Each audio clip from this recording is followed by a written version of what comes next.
A manhã desta terça-feira começa com um cenário explosivo. A elite financeira russa desafia publicamente o Kremlin, e o tempo para reverter a crise se esgota. Será que alguém em Moscou está ouvindo os alertas? Enquanto isso, a Bielorrússia prepara uma mobilização disfarçada, tão silenciosa quanto inevitável, espelhando a estratégia já adotada pela Rússia. Qual é o verdadeiro plano do aliado mais próximo de Putin? Eis uma arma que não explode, mas apaga a luz de cidades inteiras. Não é ficção, é a nova geração de armas chinesas, capaz de mergulhar nações no caos sem disparar um único tiro. A tecnologia já está operacional, e o mundo precisa entender, esse não é um teste, é uma demonstração de força. Quem será o primeiro alvo desse ataque invisível? O Irã ri das forças americanas. Após os bombardeios aos complexos nucleares, a frustração em Teherã é evidente, o dano foi menor do que o esperado. Fontes de inteligência revelam conversas entre autoridades iranianas questionando a eficácia dos ataques. Enquanto isso, 9 toneladas de urânio enriquecido, incluindo material quase em grau militar, simplesmente desapareceram. A ONU não tem respostas. Será que o programa nuclear iraniano foi apenas abalado ou já está de volta, mais forte? A economia russa está em queda livre, e até o poderoso Serban admite, não há saída fácil. A recessão se arrasta até 2026, com inflação descontrolada e empresas afundadas em dívidas. As falências se multiplicam, e o Banco Central já prevê um colapso em cascata, 3,7 trilhões em créditos em risco, o equivalente a 20% das reservas do sistema. Se nada mudar, o desastre será inevitável, e não serão só empresas que quebrarão, mas bancos inteiros. A Ucrânia enfrenta um dilema doloroso: entrar na União Europeia exige mais do que discursos e bandeiras.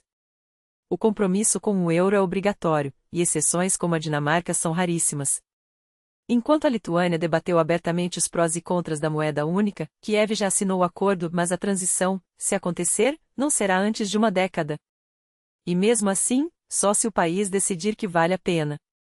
Na Bulgária, milhares protestam contra a adoção do euro, acusando o governo de impor uma mudança sem consulta popular. A pergunta é: a Ucrânia está pronta para esse custo? A Rússia perde o Cáucaso em ritmo acelerado. A Armênia, historicamente aliada, agora negocia acordos de defesa com a União Europeia, um recado claro de que Moscou já não é mais uma opção confiável. O ministro das Relações Exteriores armênio, Arar Mirzoyan, lidera uma virada geopolítica que pode redefinir o equilíbrio de poder na região. Enquanto isso, o Kremlin assiste, impotente, ao desmoronamento de sua influência. Essas são as notícias que definem o dia: crises que se entrelaçam, decisões que mudam o rumo de nações e armas que reescrevem as regras da guerra. Tudo o que você precisa saber, agora, com análise direta e sem rodeios. Porque em um mundo onde cada movimento conta, estar informado não é opção, é sobrevivência. A Armênia não apenas dá as costas a Moscou, ela faz isso com um gesto calculado e público. Enquanto o chefe da diplomacia europeia, Kaja Kallas, é recebido com pompa em Erevan, o ministro das Relações Exteriores armênio, Arar Mirzoyan, boicota deliberadamente a reunião dos chefes de diplomacia da OTSC no Quirguistão. Não é um acaso, é uma mensagem: a Armênia está trocando o abraço sufocante do Kremlin pelo aperto de mão estratégico de Bruxelas. E a Rússia, é claro, não fica calada. Quem mais se não Sergei Lavrov para transformar uma crítica em ameaça velada? Não haverá pressão, diz ele, com aquele sorriso que não engana ninguém, para em seguida soltar: se a Armênia virar as costas aos seus parceiros mais próximos, dificilmente isso trará benefícios ao povo armênio. Tradução livre: vocês vão se arrepender. É o manual russo em ação: primeiro o aviso amigável, depois as consequências. Dessa vez, porém, Erevan não está tremendo. E como sempre, quando a política falha, Moscou recorre ao que melhor sabe fazer: instrumentalizar a fé. Lembram do bispo armênio preso sob acusação de planejar um golpe contra Pashinyan? Pois é. O Kremlin, em sua hipocrisia seletiva, agora se diz profundamente preocupado com os ataques à milenar Igreja Apostólica Armênia. Como se a Rússia, que esmaga dissidentes ortodoxos em casa e bombardeia igrejas na Ucrânia, fosse a guardiã da liberdade religiosa. O Ministério das Relações Exteriores armênio respondeu como deveria: não se metam em nossos assuntos internos. Mas a resposta final, é claro, veio de onde menos se esperava, do porta-voz de Putin, Dmitry Peskov, que, com a elegância de um jogador de xadrez barato, tentou disfarçar a chantagem de estratégia. É uma decisão soberana da Armênia, diz ele, como se fosse um gesto de generosidade. A OTSC trouxe benefícios claros para Erevan. Benefícios como quais? As tropas russas que não moveram um dedo para defender o Nagorno-Karabakh? Ou a proteção em que se resume a bases militares que servem mais como alvos do que como escudo?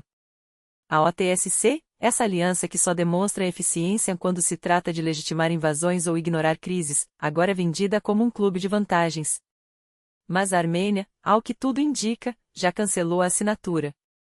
Enquanto isso, dentro da Rússia, a máquina repressiva não para. Yuri Dud, o jornalista que incomoda o regime há anos, agora enfrenta não apenas multas, mas ameaça de prisão. O crime? Não assinar posts com a etiqueta de agente estrangeiro no lugar exato, não entregar relatórios burocráticos no prazo certo, não se curvar o suficiente. O sistema não quer mais apenas silenciá-lo, quer destruí-lo. E o método é clássico: transformar uma perseguição política em um processo judicial, onde a culpa já está decidida antes do julgamento. Mas a guerra não para por aí. Na frente de batalha, a Rússia continua sua caça a corpos para alimentar a máquina de carne humana. Desta vez, foram 2 cidadãos de Camarões capturados pelas forças ucranianas. Eu vim a Moscou em março para lecionar. Prometeram-me um trabalho em uma fábrica de shampoo. Levaram meus documentos, me obrigaram a assinar um contrato por 110 mil rublos, conta um deles. A promessa? 1,1 milhão de rublos, uma fortuna para eles, migalhas para o orçamento de guerra russo. Não é o primeiro caso: chineses, senegaleses, uzbeques, todos atraídos com mentiras, todos jogados na linha de frente como carne de canhão descartável. A Rússia não tem mais soldados, tem reféns. E enquanto Putin brinca de general, Lukashenko, seu vassalo em Minsk, ensaia seus próprios jogos de guerra. Agora, na Bielorrússia, quem quiser um emprego público terá que passar pelo serviço militar. É uma questão de justiça, diz o ditador, como se a justiça fosse obrigar jovens a se alistarem em um exército que pode, a qualquer momento, ser lançado contra a Ucrânia. Muitos países ocidentais estão voltando ao serviço obrigatório, argumenta, como se a Europa não tivesse exércitos profissionais e a Bielorrússia não fosse um regime que prende opositores por esporte.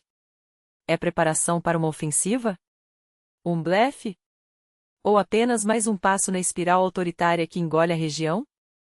O que sabemos é que, em cada uma dessas movimentações, da Armênia que se rebela à Rússia que recorre a mercenários estrangeiros, do jornalista perseguido ao ditador que mobiliza a força, há um padrão: o desespero de quem sente o chão tremer.